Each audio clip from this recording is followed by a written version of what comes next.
Սարգսյան, վերջին շրջանում հրապարակումները ձեր հնարավոր պաշտոնակության եւ հավանական տեխնացուների մասով ընդունվել է անունները շրջանառում Նիկոլ Փաշինյանը անձամբ ձեր աշխատանքից գոհ է եւ դուք ձեր աշխատանքից ինքներդ գոհ եք։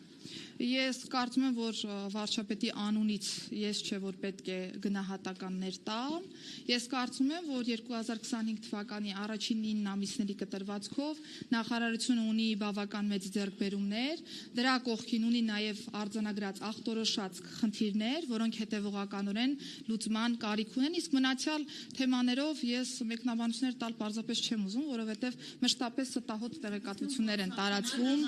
նախարարության մասով։ Նշվում Արգիշտի Քարամյանը, որ հնարավոր է իրեն նշանակեն, ասում են հիմնականում պայմանավորված այն հանգամանքով, որ փառաքարում դեպքերը պետք է կանխվեր, չի կանխվեր եւ դժգոհությունը հիմնականում ձեր մասով դա է հանդիսանում։ Նման բան չկա եւ ես անհեթեթ լուրերը չեմ մեկնաբանում։ Վարչապետի կողմից կա դժգոհություն քննարկում եղել է ձեր աշխատանքի արդյունավետության հետ կապված թե ոչ։ Ոչ, չի եղել նման քննարկում։ Տիկին Սարգսյան, ինձ հետաքրքիր է, դուք Նիկոլ Փաշինյանից հրահանգը SMS-ով եք ստանում, մեյլով, թե հենց ուղիղ զանգ եք ստանում, շատ հետաքրքիր է։ Նախարարը որպես կառավարության անդամ տարբեր գործիքներով եւ միջոցներով կարող է հաղորդակցվել վարչապետի հետ եւ ես չեմ տեսնում որևէ խնդիր, որ կարող է հաղորդագրություն լինել կամ որևէ այլ գործիք կիրառվել։ Գիտեք ինչ եմ հարցը ուղղում, ուղղակի որ Նիկոլ Փաշինյանը ինչ հայտարարում է։ Բյուջեն ՆԳՆ-ի կրճատում է թե ոչ, մի հատ հստակեցում ասեք ու խնդրում եմ բաց հստակեցումին, որովհետեւ մի մասին է կրճատում է կառուցվածքային փոփոխություն, հետո ասում եք ընդհանուր առմամբ չի կրճատում։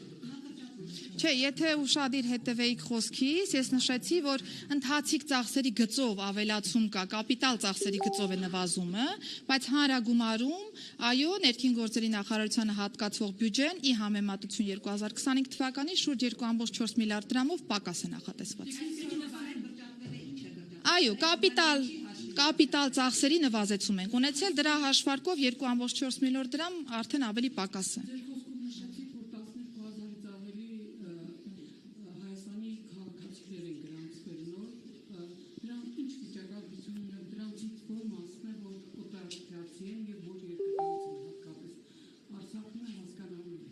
Հիմնական տարբեր երկրներից ունենք պատկեր,